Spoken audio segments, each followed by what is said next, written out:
Hello guys, alam niyo ba kung ano to?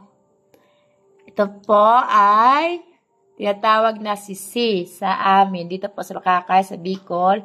Tinatawag tong sisi. Yung mga nakikita nyo sa tabi ng dagat or sa lalim ng dagat na mayroong yung matitinik, yung nasugatan yung paa mo kapag napakan mo siya.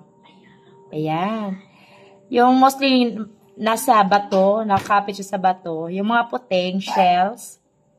Ito po yung mga laman niyan. Ayan, ang nilusog niya. Okay? Nakatry na po ba kayong kumain ito? Ang sarap nito. Okay, try nyo po. Ito lang po. Ito yung fresh na fresh pa siya. Wala pang timpla. Okay?